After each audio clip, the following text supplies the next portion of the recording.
Hi friends, welcome to my channel. ఇప్పుడే అందిన వార్త అండి. దేశమంతా షాక్. సుప్రీంకోర్టు సంచలన నిజాలు అవేంటో ఈ వీడియోలో తెలుసుకుందాము. వీడియో ఎక్కడైనా స్కిప్ చేయకుండా చివరి దాకా చూడండి, అప్పుడే పూర్తి ఇన్ఫర్మేషన్ అర్థమవుతుంది. అలాగే వీడియో నచ్చినట్లయితే ఒక లైక్ చేయండి. ఇంకా సబ్స్క్రైబ్ చేసుకున్నట్లయితే మన ఛానల్ సబ్స్క్రైబ్ చేసుకోవడం ద్వారా నేను చేసే ప్రతి ఒక్క వీడియో మీ వరకు రీచ్ అవుతుంది. లోక్సభ ఎన్నికల్లో ప్రతి దశ ఓటింగ్ ముగిసిన 48 గంటల్లోగా ఓటింగ్ శాతంపై పూర్తి సమాచారాన్ని వెల్లడించాలని కోరుతూ దాఖలైన పిటిషన్ను ఈ నెల 17న అంటే ఈ రోజున విచారిస్తామని సుప్రీంకోర్టు సోమవారం తెలిపిందండి.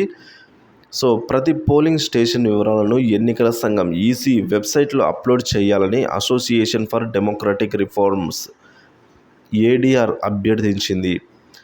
పిటిషన్ తరఫున సీనియర్ న్యాయవాది ప్రశాంత్ భూషణ్ అప్పీల్ చేయగా జస్టిస్ సంజీవ్ ఖన్నా, జస్టిస్ దీపాంకర్ దత్తాలతో కూడిన ధర్మాసనం శుక్రవారం విచారణకు అనగా ఈరోజు విచారణకు రావాల్సిందిగా ఆదేశాలు అయితే జారీ చేసిందండి. ఈ విధంగా అయితే మొత్తం ఏవైతే పోలింగ్ సంబంధించి ప్రతి పోలింగ్ స్టేషన్ వివరాలు ఎన్నికల సంఘం వెబ్సైట్లో అప్లోడ్ చేయాలి అని పిటిషన్ దాఖలైంది. దీనికి సంబంధించి అయితే ఈరోజు తీర్పు వెలువడనుంది. ప్రతి దశ ఓటింగ్ ముగిసిన 48 గంటల్లోగా ఓటింగ్ శాతంపై పూర్తి సమాచారాన్ని అయితే వెల్లడించాలి. ఓటింగ్ పూర్తి సమాచారాన్ని అయితే వెల్లడించడంలో ఈరోజు కీలక నిర్ణయం అయితే తీసుకుంటున్నారు.